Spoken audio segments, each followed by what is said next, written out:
watching Kashif Times. Madam, जिस तरह से मुंबई अध्यक्ष का जनसंपर्क कार्यालय का उद्घाटन हुआ, क्या कहना चाहोगे और किस तरह से आगे महिलाओं को शक्ति मिलेगी? देखिए, बिल्कुल बहुत अच्छा दिन है आज, शुभ कार्य है। हमारी जो महिला मुंबई की प्रेसिडेंट है रिजवाना ईसा जी, इन्होंने मलाड मालवनी में आज एक भव्य ऑफिस का इनॉग्रेशन किया है मजलिस की। यह मजलिस इत्तेहादुल मुस्लिमीन की जानिब से मतलब हर तरफ काम हो रहा है और इस तरह से ऑफिस खोल के हम लोगों को एक मैसेज भी भेजते हैं कि कुछ भी काम है, रिजवाना ईसा जी यहाँ बैठी है, MIM के तमाम कार्यकर्ता लोग यहाँ मौजूद रहते हैं। आपकी सेवा, आपकी खिदमत के लिए हम लोग यहाँ पे मौजूद है और बिल्कुल महिलाओं का एम्पावरमेंट के लिए तो रिजवाना जी कर ही रहे, इतने वर्षों से मेहनत कर रहे, काम कर रहे हैं। और मलाड मालवनी के अंदर तो आपने देखा काफ़ी सक्रिय, काफ़ी एक्टिव रही है, तो हमको यकीन है कि इस ऑफिस से भी बहुत अच्छा काम होगा। और मैं तो आपकी जानिब से कहना चाहूँगा लोगों को, खासतौर से मलाड मालवनी की आवाम को, कि जिसका भी जो भी काम है आइए, मजलिस इत्तेहादुल मुस्लिमीन का यहाँ पर ऑफिस है, रिजवाना जी यहाँ मौजूद रहती है, जो भी काम है आप करके देंगे। आज ऑफिस खुलने की वजह कहीं ना कहीं ऐसा है कि मतलब MLA की लॉन्चिंग कर रहे हैं आप, रिजवाना ईसा खान। आप देखिए तो रिजवाना जी को मालूम है ना, मेरे को तो पार्टी डिसाइड करती है MLA कहाँ से लड़ेंगे, कौन लड़ेगा, क्या लड़ेगा, तो असद साहब, अकबर साहब डिसाइड करते। जिस तरह से रामनवमी के दिन मालवनी में हिंसा हुई थी और 22 तारीख को जिस तरह से मीरा भाईंदर में हिंसा हुई, उसको किस तरह से देखते हो? कि मेरा तो हमेशा से मैंने ये कहा है और आज भी आपके सामने कहूँगा, आपने सवाल किया है, जब से भाजपा सरकार सत्ता में आई है 2014 से, उसने एक पूरे देश भर में नफरत का माहौल पैदा किया। मुसलमानों के प्रति तो ऐसा लगता है जंग सी छेड़ दिए लोग। देखिए हर बार कुछ ना कुछ करके, कभी JSR के नाम पे मॉब लिंचिंग कर दे जाते हैं, कभी ये नहीं बोला उसके नाम पे मॉब लिंचिंग कर दी जाती है। अभी आपने देखा मीरा रोड का आपने उल्लंघन किया। अब आप जाइए, चलिए 22 जनवरी को आपने, हम तो 6 दिसंबर 1992 को black day in the democracy of the country बोलते हैं, जिस दिन हमारी बाबरी मस्जिद को धोखे से शहीद कर दिया गया। अब सुप्रीम कोर्ट का जो फैसला आया, सबने माना, फैसले की बुनियाद के ऊपर आपने मंदिर बना दिया। सुप्रीम कोर्ट ने तो यहाँ तक कहा था कि कोई प्रमाण नहीं मिले कि मंदिर को तोड़ के मस्जिद बनाई गई है, ISI के सर्वे में ऐसा कुछ आया हो, फिर भी आपने बनाया, आपके लिए खुशी का माहौल है। अब जा रहे हो एक जगह 300-400 बाइक लेकर, तो हमारे को जो वहां से इन्फॉर्मेशन आई वो यही था कि कुछ महिलाएं थी मुस्लिम, उनको छेड़खानी किया, जबरन JSR के नारे लगवा रहे थे। अब ऐसा करोगे तो जाहिर सी बात है कोई जवाब देगा। अब जवाब जब देने आते हैं तो फिर सरकार भी तुम्हारी, सब कुछ तुम्हारा, प्रशासन तुम्हारा, क्या कर सकता है। एक BJP के नेता है, MLA है, गीता है, उन्होंने एक मुद्दा उठाया, बात किया कि कोई 15 मिनट मांग रहा है, कोई 10 मिनट रहा है, हमको 5 ही मिनट मिल जाए। इसके बारे में आप क्या कहना चाहिए? देखिए, हमने मीरा रोड के सोशल वर्कर्स, वहाँ की आवाम के साथ DGP जो है महाराष्ट्र की रश्मि शुक्ला मैडम जी से मुलाकात की, हमने मेमोरेंडम दिया। उस मेमोरेंडम में हमने बताया कि किस तरह से वहाँ की लोकल MLA जो एक महिला है, उन्होंने ये कहा कि हमको 15 मिनट नहीं चाहिए, 10 मिनट नहीं चाहिए, हमको 5 मिनट तो हम सब पे भारी है। और दूसरे एक BJP के नेता अपने आप को समझने वाले, वो वहाँ गए और उन्होंने कहा कि मुट्ठी भर है, चुन चुन के मारेंगे। तो हमने कहा कि सुप्रीम कोर्ट ने जो गाइडलाइंस दिया है हेट स्पीच पर, वायलेंस पे, ये हर चीज इस पे पक्का बैठता है। आप इनके खिलाफ कार्रवाई करिए और इनके खिलाफ FIR होना चाहिए। हमको आश्वासन दिया कि बिल्कुल ठीक है, हम कार्रवाई करेंगे। सर, काफी महीनों से सर महानगर पालिका के चुनाव डिले होते जा रहे हैं, आने वाले चुनाव में क्या MIM के मुद्दे होंगे और किस तरह से ये बार चुनाव की नीति होगी? बिल्कुल फुल फोर्स में लड़ेगी MIM चुनाव। अब कहाँ से लड़ेंगे, कितनी सीटों पर लड़ेंगे, तो चुनाव के वक्त पार्टी फैसला करेगी और आपको तमाम को बताया जाएगा। मगर इंशाल्लाह हम जरूर लड़ेंगे और हमको यकीन है कि इस मरतबा हमको अच्छी कामयाबी मिलेगी। और खास तौर से मालवनी की तो आप देख ही रहे हो बात, यहाँ तो हमारे अच्छा काम हो रहा है हर जिस तरीके से सुप्रीम कोर्ट के वकील भानु प्रताप महमूद पराचा साहब EVM को लेके आवाज उठा रहे हैं, EVM में गड़बड़ी है, इस मुद्दे पर आप क्या कहना चाहेंगे? अभी वो लोग आवाज उठा रहे, देखते सरकार के हाथ में, प्रशासन के हाथ में, इलेक्शन कमिश्नर के पास है, किस तरह से रिएक्ट करते हैं। अब मेरी राय का क्या मायने रखता है, बड़े बड़े लोग हैं उसमें। हमारी पार्टी का तो साफ है भाई, हम तो इलेक्शन कमिश्नर जो है उसको बोलते फ्री एंड फेयर पोल होना चाहिए। महिला शक्ति के लिए क्या महिला शक्ति के लिए रिजवाना जी को क्या शुभेच्छा दोगे, क्या कहना चाहिए? देखिए, महिला शक्ति के लिए, महिलाओं के लिए तो हमारी वाहिद एक पार्टी है जिसने अक्खे पार्लियामेंट को हिला दिया। सब एक तरफ थे और हमारी पार्टी के वाहिद 2 मेंबर ऑफ पार्लियामेंट थे, असद ओवैसी साहब और इम्तियाज जलील साहब, जिन्होंने ये कहा कि वोटिंग के वक्त कि महिलाओं का अब आरक्षण है तो OBC और मुस्लिम महिलाओं का भी ध्यान रखना चाहिए, तमाम को सबको साथ में लेके चलना चाहिए। और बिल्कुल महिला शक्ति तो हमारे देश का एक अटूट हिस्सा है। महिलाएं अच्छा काम करती है और आगे भी बढ़ रहे हैं। सर इसके बाद भी आपकी पार्टी पर इल्जाम लगता है कि आप बी टीम है, इसके बारे में क्या बोलना चाहिए? देखिए अभी आज की बात है ना, हमको इल्जाम लगा रहे थे बी टीम का, नीतीश बाबू, पलटी राम। अब गिरगिट मैंने कहीं पढ़ा था और सुना था कि 7 रंग बदलता है, मगर यहाँ तो इतने सारे रंग बदल गए कि गिरगिट को भी पीछे छोड़ दिया। कुछ दिन पहले ही उनका बयान आया कि ये तो बी टीम है बीजेपी की, आज खुद जाके वहां बैठ गए। अब बताओ कौन बी टीम है कौन सी टीम है? तो इसीलिए बोलते हैं ना, झूठे का मुंह काला होता है, ये पब्लिक के सामने आज सबको सब पता चल गया। और हम पे तो बेबुनियाद इल्जाम लोग लगाते हैं, हमको कोई फर्क नहीं पड़ता, ए से लेके जेड टीम तक हमको बना दो, मगर जनता जनार्दन है, देश के लोग ने देख लिया कि कौन असल बी टीम है। वोट लिया सेकुलरिज्म के नाम पर और चले गए बीजेपी की गोद में। कौन बी टीम है? मुंबई के अंदर भी हुआ ऐसा, वोट लिया सेकुलरिज्म के नाम के ऊपर और आज जाके बीजेपी के साथ बस बैठ गए। कुछ लोग जाके शिवसेना के साथ निकाह करके बैठ गए। असल बी टीम वो लोग है, मगर खुद का ऐप छुपाना है तो जो भी टुकड़ा होता है हमारे सर पे डाल देते, कोई फर्क नहीं पड़ता। मुसलमानों को ऊपर जो जुर्म हो रहा है, आप लोग आपकी पार्टी की तरफ से क्या सपोर्ट मिलेगा इन लोगों को? देखिए हम तो हर माइनॉरिटी के साथ खड़े हैं, हम मुस्लिम भाई बहनों के साथ खड़े हैं, हमारे दलित भाइयों के साथ है, क्रिश्चियन, जितने माइनॉरिटी है, जहां जहां जुल्म अत्याचार होता है मजलिस अपनी आवाज वहां पर बुलंद करती है, करती थी, करती है, करते रहेंगे। सर जिस तरह से महानगर पालिका के अधिकारी घर घरों में सर्वे कर रहे हैं, किस तरह से सर्वे कर रहे हैं आरक्षण को लेकर, मुसलमानों को किस तरह से आरक्षण मिलना चाहिए? देखिए अच्छा सवाल आपने किया, इस पे एक डायलॉग मुझे याद आ रहा है, दुनिया झुकती है झुकाने वाला चाहिए। कल आपने देखा जगरंग पार्टी पूरा आ गए यहाँ पर मराठा आरक्षण के लिए, सरकार को झुकना पड़ा। सरकार ने कहा, हमने पहले दिन से कहा है कि मराठाओं को आरक्षण दो, हमको कोई आपत्ति नहीं है, कोई ऑब्जेक्शन नहीं, हम तो चाहते हैं मराठा को आरक्षण दो, मगर साथ ही साथ मुसलमानों को भी आरक्षण मिलना चाहिए। और मुंबई के उच्च न्यायालय ने कहा कि 5% आरक्षण मुसलमानों को एजुकेशन में देना चाहिए। क्यों नहीं देती सरकार? अब कांग्रेस शिवसेना सरकार सत्ता में थी, क्यों नहीं दिया उन लोगों ने उनको रिजर्वेशन? दो रिजर्वेशन हम लोग रिलीजन की बुनियाद पर नहीं मांग रहे। वारिस पठान अपने बेटे के लिए नहीं मांग रहा रिजर्वेशन, हम उनके लिए मांग रहे हैं जो सोशली इकोनॉमिकली बैकवर्ड है। महमूद रहमान कमेटी ने बोला, सच्चर कमेटी में आया, सब कमेटी के रिपोर्ट बता रहे हैं कि मुसलमान पिछड़ा हुआ वर्ग है, सोशली इकोनॉमिकली बैकवर्ड है, उसको रिजर्वेशन मिलना चाहिए। तो मुंबई उच्च न्यायालय की बात भी ये लोग नहीं मानते। देना चाहिए 5% रिजर्वेशन एजुकेशन में मुसलमानों को। इसके लिए हम लड़ रहे थे और आगे भी हमारी लड़ाई जारी रखेंगे। एक आखिरी सवाल है, जिस तरह से 2023 में जो महासभा हुई थी मालूनी में नशा मुक्ति के ऊपर, आपने बहस की थी इस बारे में, उसके ऊपर क्या रिजल्ट आया है? बहुत अच्छा इफेक्ट आया है।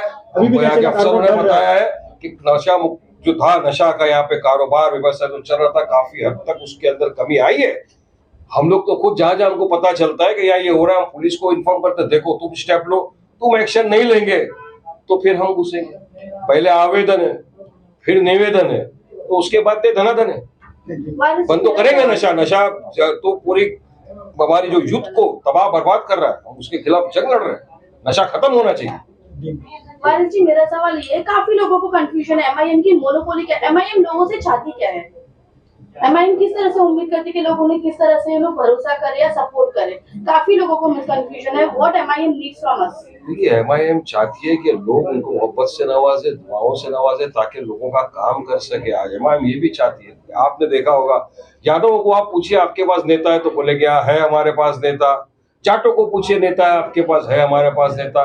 मुसलमानों को पूछो तुम्हारे पास कोई नेता है, बोलेगा नहीं है मेरे पास नेता। क्यों? हम तो सत्ता में नहीं थे ना 75 सालों से। जो सत्ता में तो उन्होंने किसी को पॉलिटिकल एम्पावरमेंट भी नहीं करने दिया। किसी को जब टिकट दो के पॉलिटिकल एम्पावरमेंट होगा तो मुसलमान भी आगे बढ़ेगा। तो हम तो चाहते हैं कि आप में से नेता बनाओ। एमआईएम को नेता बनने का कोई शौक नहीं है, ना असद ओवैसी को शौक है, ना वारिस पठान को लीडर या नेता बनने का शौक है।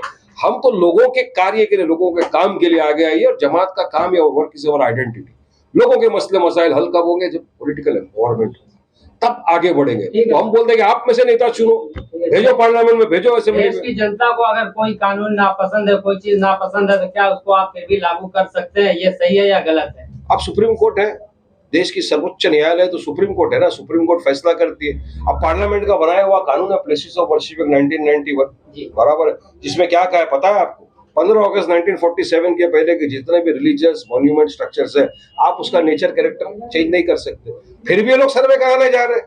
तो ये नहीं मानते पार्लियामेंट के बनाए हुए कानून को, ये नहीं मानते सुप्रीम कोर्ट के कानून को। इल्जाम हम पे, हम तो लड़ेंगे। हमने तो बाबरी के टाइम भी कहा था, हम हमारी एक मस्जिद खो चुके हैं, हम आगे दूसरी मस्जिद नहीं खोएंगे। इंशाल्लाह हम संविधान के दायरे में रहकर लास्ट तक हमारी जंग जारी रखेंगे। चलिए, बहुत बहुत शुक्रिया।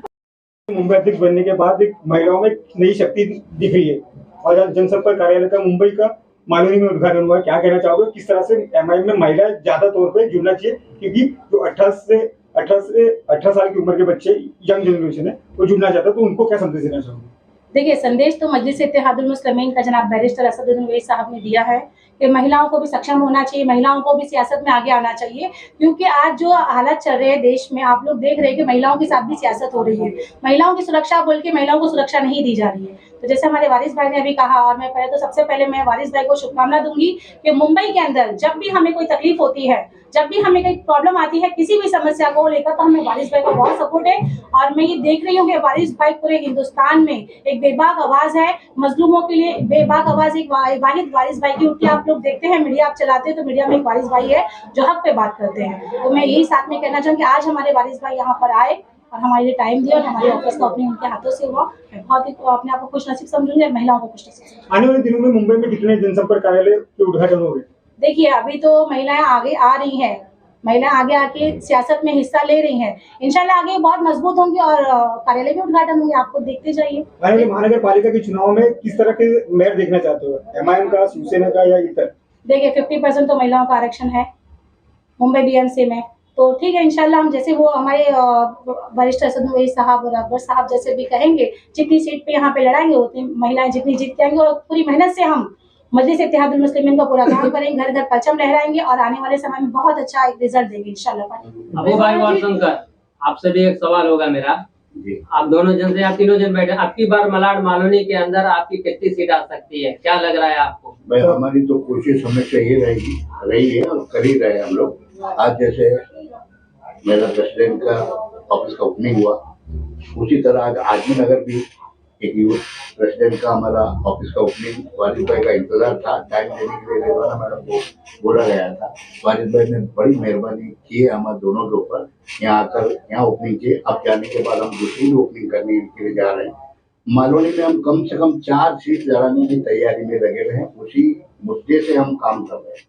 जी अबू भाई, वारिस भाई, आप लोग एक दिग्गज माने जाते हैं एक जमाने से। एक बात बताइए, विपक्षी पार्टियां एक दूसरे पे आए दिन आरोप लगाती रहती है ईवीएम को लेके, क्या ईवीएम खींचने की जड़ है? इसको खींचने की जड़ कहा जाता है। इस बात को नजर के किस चश्मे से देखते हैं? नहीं, बेशक है, ईवीएम के मसले तो हैं। ईवीएम जो मशीन है, इसके ऊपर काफी हंगामा चल रहा है। अब वो सुप्रीम कोर्ट में मसला चल रहा है, देखते क्या होता है। हम तो ईवीएम के खिलाफ ही रहेंगे इंशाल्लाह। रिजवाना जी, आज जो पार्टी ऑफिस खोली है, इसका मेन की प्रोफाइल क्या है? आप क्या हिसाब से सोचते हो कि वुमेन को यहाँ से कौन सी चीज का एम्पावरमेंट मिलेगा? देखो, पहली बात तो महिलाओं को सशक्तिकरण करने के लिए मजलिस इत्तेहादुल मुस्लिमीन 365 दिन आवाम के दरमियान है। हैदराबाद में भी है, मुंबई में भी है, जहाँ जहाँ हमारे जिम्मेदार है वहाँ पे हमेशा 365 दिन हम लोग काम करते हैं। और हमारे सदर का कहना है 365 दिन आवाम के दरमियान रहिए, आवाम के मसाइल को हल कीजिए। जिस पैमाने पे होता है उस पैमाने पे हम महिलाओं के लिए, हम अपने भाइयों के लिए हमेशा खड़े हैं। मालवनी में वुमेन एम्पावरमेंट काफी लो रेशियो पर है, क्या लोग आपसे उम्मीद कर सकते हैं कि ब्रांच से उनको एम्पावरमेंट मिलने के चांसेस है? इंशाल्लाह हमसे जितनी मेहनत होगी हम यहाँ मजलिस इत्तेहादुल मुस्लिमीन से काम करेंगे। इस तरीके से आज एमआईएम के हर जगह ऑफिस खुल रहे हैं, तो इसका मतलब क्या कितने कैंडिडेट उतारेंगे यहाँ पर इसकी वजह से? देखिए, कोशिश तो जारी है और कोशिश इस तरीके से जारी है, पूरे मुंबई में इंशाल्लाह हम अपना कैंडिडेट देंगे। बाकी जो आला कमान कहेगा उस पर अमल किया जाएगा। और रही बात ऑफिस की, जैसे हमारे इरफान खलीफा साहब हैं, हमारे इमरान गफूर साहब हैं, अबू भाई है, अयूब भाई है, जिस तरीके से ये लोग मलाड में काम कर रहे हैं, हमारे इरफान भाई जो भी ताल्लुका अध्यक्ष बने और अपने हाथ के नीचे इतनी बड़ी टीम खड़ी की। आज मैंने यहाँ देखा, सर्वे किया, बहुत अच्छा लगा, बहुत खुशी महसूस हो रही है। इस तरीके से अगर काम हर जिले में और हर इलाके में होगा तो इंशाल्लाह हम सारी जगहों पर अपने कैंडिडेट उतारेंगे। सर, आपका नाम बताएं और आपका क्या पोस्ट है हमारे दर्शकों को? मेरा नाम सवार आलम शाह है, मैं मुंबई का यूथ प्रेसिडेंट हूँ और यहाँ पर एक ओपनिंग थी यूथ की ऑफिस की, इस सिलसिले में यहाँ आया। यहाँ की जनता की काफी समस्या है, क्या यहाँ की जनता उम्मीद कर सकती है कि कार्यालय खुलने के बाद उनकी जनता का समस्या का हल निकाला जाएगा? बिल्कुल कोशिश की जाएगी हल निकालने के लिए, तो ऑफिस खोली, नहीं तो किसको उतनी बड़ी है। अब आपने तो जिता के देख लिया यहाँ पर एमएलए को, 10 साल 15 साल 20 साल क्या मिला है पता ही है। आप जब तक पिट्टू बने रहेंगे ऐसे ही होगा। अपने लोगों को लाओ, अपनी पार्टी को लाओ, अपनी कौम के आदमी को आगे लाओ, तभी आपका कुछ काम बनेगा। जिस तरीके से ये मुस्लिम बहुल ये क्षेत्र है, यहाँ पर एक भी महिला कॉलेज नहीं, महिला डिग्री कॉलेज नहीं, और तो उसके बारे में अगर आप क्या कर रहे हैं? देखिए, जैसे मैं जहाँ तक समझता हूँ कि हर इलाके में स्कूल, कॉलेज, अस्पताल, ग्राउंड, हर चीज़ की जगह मुहैया कराती है बीएमसी, लेकिन यहाँ हमारे जो आमदार एमएलए एमपी जो होते हैं, उसको बिल्डर के साथ मिल के उसको इस तरीके से ज़मीन से गायब कर देते हैं कि पता ही नहीं चलता वो जगह कहाँ गई।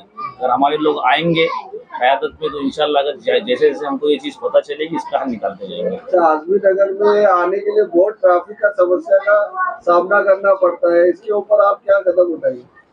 जगह जगह ठेले की गाड़ी खड़ी होती है, ट्रैफिक जाम हो जाती है, बच्चे जो स्कूल के आने जाने के लिए रहते हैं उनको बहुत दिक्कतों का सामना करना पड़ता है। ये हर मुसलमान इलाकों में यही होता है, क्योंकि प्रशासन कभी मुसलमान इलाकों पर ध्यान देता ही नहीं है। आप मलाड ही नहीं, आप कुर्ला देख लीजिए, आप जोगेश्वरी देख लीजिए, हर जगह यही हाल है, क्योंकि प्रशासन यहाँ कुछ काम ही नहीं करता है। इसके ऊपर आप आवाज उठाएंगे? बिल्कुल, हमारी जैसे जैसे आवाज़ मजबूत हो जाएगी, हम इसके ऊपर और मजबूत होते जाएंगे। मुंबई यूथ के प्रेसिडेंट सबर आलम साहब, मेरा आपसे सवाल है कि आने वाले चुनाव में आपकी एमआईएम पार्टी किस तरीके से तैयारी कर रही है? जैसे कि आप पिछले 2 घंटे से साथ में आपने खुद तैयारी देख ली होगी, किस तरीके से तैयारी कर रहे हैं, और इंशाल्लाह इससे मजबूत तरीके से करेंगे। क्या लगता है इस बार सहयोग मिलेगा आपकी पार्टी को, या आजमी नगर की जनता सपोर्ट करेगी? जिस तरीके से बिहार, यूपी, कर्नाटक, हर जगह पर मुसलमानों ने दूसरों का साथ देके देख लिया है कि हासिल कुछ नहीं है, तो इंशाल्लाह यहाँ के लोगों की, मुसलमानों की भी आँख खुलेगी, और बिल्कुल हमारे कायद असदुर अवैसी साहब का पुरजोर इस्तेकबाल किया जाएगा और उनके पीछे खड़ा रहा जाएगा।